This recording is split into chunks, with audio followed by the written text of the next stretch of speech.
So the last time we left, everything was going fantastic. What happened? When we I think leave, it's because the we market. left. You see what happens?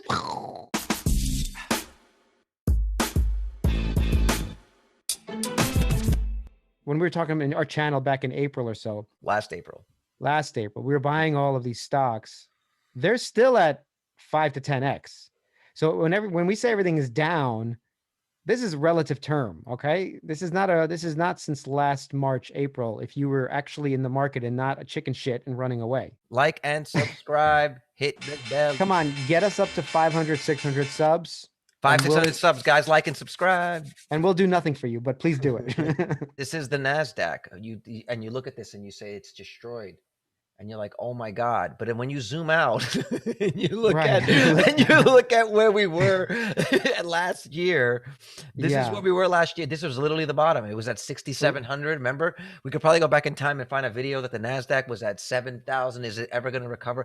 We are at 12,900. Right. This little dip, if you look at it, I mean, it's a noticeable dip, but we had a larger one in August to September. Yeah. And this is the thing about another one outlook. October to November. It's crazy. In the middle of a bull run. No, we did, and the thing is, throughout any bull run, even including crypto that's happening right now, there are going to be these massive dips that scare off a lot of weak hands. The market does this. It dips, and then there's a dead cat bounce, like basically it goes up, recovers. That's when you have to sell out of that rally. I don't know, IPOE, I do like it, but do I need it? No, I'm not gonna exchange Tesla for IPOE, for example. It's not even a real company yet. I mean, it's you bring up a good point. You bring up a good point that you have to adjust your strategy. It's about constricting. You are selling off some of the positions that are more speculative, that you have less conviction in, and using this as a buying opportunity to get even more shares of companies that you do feel strongly about. Like there's a couple of companies too that I'm looking to like finish out the position that I wanted. Ycbd being one of them.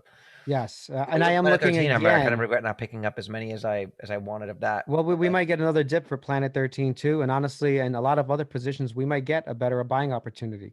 I mean, it could drop still. It could still go 20-30% from here, and even that would be half. more on par. 50% off. I'm not kidding. And that I'm saying the market in general. I'm saying the market in general. Oh, well, no, the market's probably going to drop. Let's say that let's talk the S. Well, let me bring up a chart of at least S&P right now. I mean, if you look at it, it's basically bouncing off support at this second. What is it? That is the red one is which one? That's 50-day moving average. Right. And everyone's freaking out that it's at the 50-day moving average. Remember, this determines if this holds. Everyone looks at the S&P and obviously that's really the big one that at least I check to see if we're still in the bull market. But the NASDAQ, the NASDAQ too, the NASDAQ too, more than the Dow for me, but the NASDAQ too. But look at the RSI. Look what the RSI was. It's dropped a lot, and if dropped a lot. This was our previous high. Back when is this? March, February, right? February last year was 33. Right. Before it tanked. And I mean, look, me and you didn't even think we'd get past this. Like we were like, this is going down. Remember back in the day? Yeah. It blew right past it. Well, it did hang around. It did hang around. There was a little bit. Yeah. Look at it. Yes. But when it blew past it, I think I even texted you, we're in a bull market. We're not going anywhere. Yeah, we are still in a bull market, everybody. And the only thing you're getting right now is a buying opportunity. And I'm not saying you can't go lower. Look, it touched the 100-day even a bunch of times, right? The last two times in the last 6 months. The last 6 months, it touched the 100-day. So the fact that it can touch 3,600 again, that wouldn't surprise me. But that does not scare me. That's why I removed some really speculative stuff, because I think Tesla and Enphase and FUV, the stocks that I really believe in, I think they're going down. I really believe that. They're the ones They're the ones getting hit the hardest right now. They're the ones that are getting hit the hardest. And it's great. For long-term investors, this is what we want, right? The philosophy part of it. This is what we've been waiting for all year. A better chance to buy Tesla, a better chance to buy Enphase, maybe Planet 13. I think it could also tank 50%. Honestly, I think it could go from 7 straight. The only thing about it that looks different, and I guess we're bouncing all over the place, because this does relate to like GME and what's happened is, I think over the last year the markets just have fundamentally changed. The younger generation is in the game, and like it or not, they can participate and they have an effect. I think you saw that with Robinhood and how it helped the bull market last year. And and then this GME thing. So I feel like what I'm wondering is, yes, we can have a correction and Tesla can take off and be 1,200 by the end of the year, but this could also be a return to some fundamentals now where Tesla might not. Like there's a possibility. I'm actually thinking and preparing Tesla might myself. not what? Might not return to its $800, $900. This might be a chance where Tesla, all that foam is taken off the top, and maybe it trades at $500 for the next couple of years, and maybe that's what happens over the next couple of quarters. I'm actually preparing myself for that because we've been seeing our portfolios at the $800-900 number, which is $5,000 a share. Right. That's what that is. And it's too much. And it is too much. How much further can it go? I mean, if at that rate, Tesla would be 10,000 a share next year. It's just too much. It's like what we're seeing in crypto. You break 50, you go to 58 in a week. It's too much. That's going to trigger way too many sells. Yeah. Someone who bought Tesla at $20, $30, $40, been holding it for 5, shares. 6, 7, 8 years. Yeah, right. They're like, look, I can literally change my life right now. And first of all, it had a crazy run from literally $200 pre-split to $5,000. I mean, that is right. Just so insane. It might be insane. We're not taking profits. I mean, it might be insane. I know. I want my money to 10x on me again. I think Tesla's that bet. I don't really see Enphase is my second bet on that, but really, I don't have any real super high convictions besides those two. Those two are my babies. I only mine would be like that, and then like the cannabis sector. If Ycbd goes up, let's say it goes from 4 to 20, I'm pretty sure I'd sell half at least. Because it's not a conviction like I'm going to hold this for a decade. That's not the kind of conviction. I would rather take those profits and find a way to buy more Tesla and Enphase. Not everything. I would definitely sell some at $20 because you're crazy not to.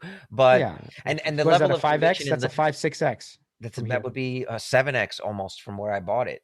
Yeah, from the $3. Yes.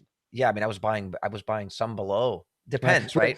Guys, we haven't talked about Ycbd, but we're going to have a video if we're going to. We should have a video about Ycbd. This company was actually at some point at $6-7. I mean, it had come down a bunch over the course of 2020. I forgot where. Yeah. And me and you were buying it as low as $2. Here we started buying this thing. This company was like the Neo Volta of the weed space because it just didn't go anywhere. Market cap is 194 million right now. Right. So really $200 million company. We are into growth investing and we're willing to gamble with a portion of our portfolio, not everything, obviously. And this is like an interesting gamble that a $200 million company can be a $400 million company. You know what I mean? It's especially in the bull market. So my thesis is still that we are in a bull market, that the S&P is on the 50-day. It hasn't shown that it's even broken the 100-day, which is, if it breaks that, then we can discuss, we've entered a different phase. You know what I mean? Yeah. The 100-day breaking that would be a bad sign. Would be bad. You say, but we're not there yet. We're so far away from that. Yeah, for the S&P. Well, the S&P will determine a lot of this risk on, risk off, interest rate bullshit. First of all, interest rates, they're at 1.5%. Okay, so that was the thing that triggered. That was the thing that triggered the sell. I know. It was a raising of the interest rates. You know what I think it's? I don't actually. I know they say that, but I feel like we're being manipulated.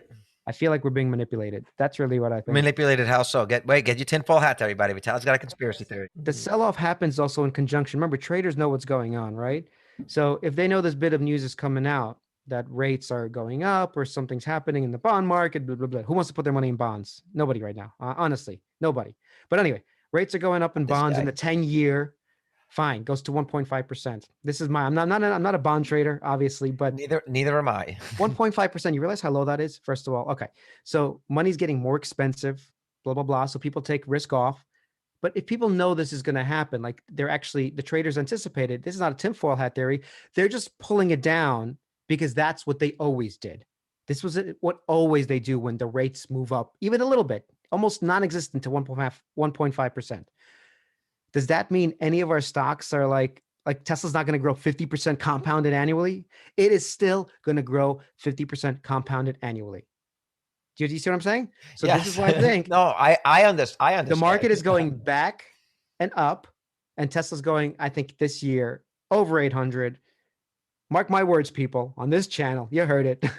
If it goes to $400 or $500, it is still way overvalued. Yeah, but I'm in the 5-10 year play. I get it. But I'm saying in terms of it's still way, way, way, Right. way overvalued. So it could sit at 400-500 and still be I agree.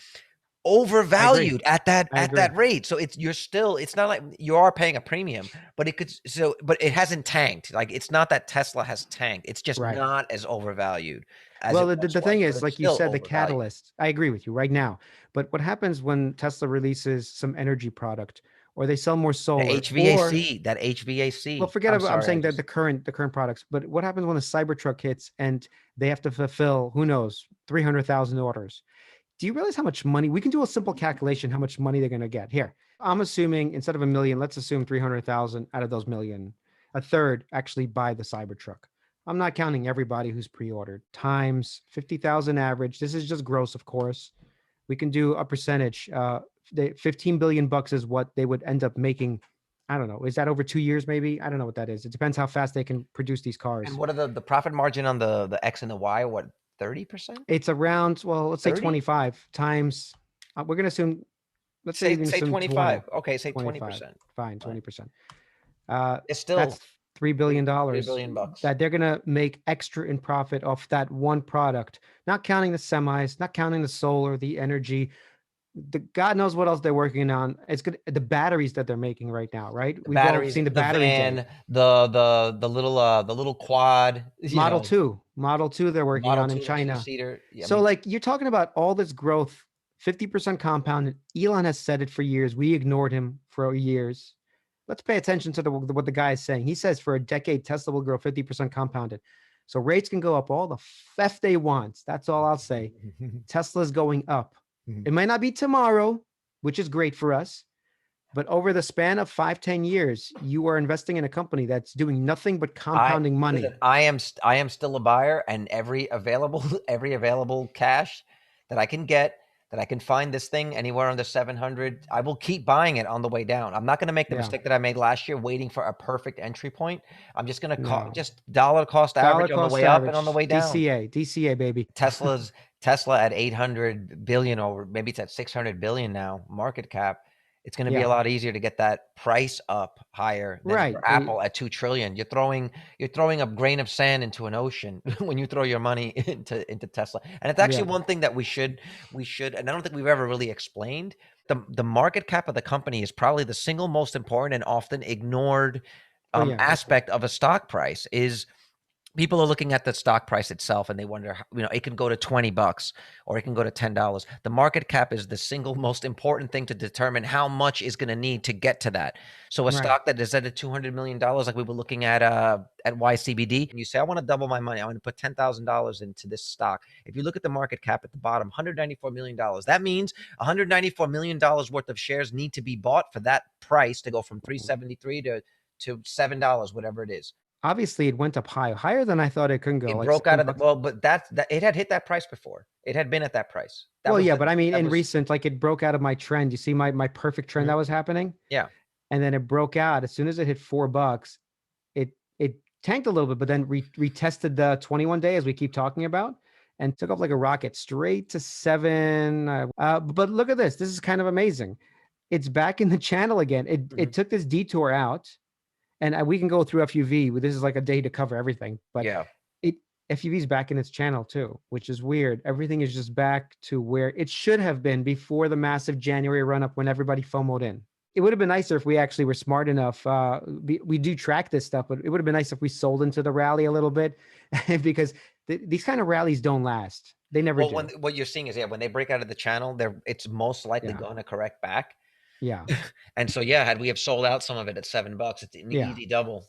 Double your position, not necessarily Yeah. double the cash, because the money would go back in. People are afraid of this thing falling. If you believe in what you're getting, I don't see any problem with it going down. I when we were buying it here, okay, even here, we knew that we were going back to $4. But Like, let's talk about why we thought we were going back to $4, because well, the channel was that was obvious, first of all. the channel, the charts, right? But when you look around, that was like August, September last year.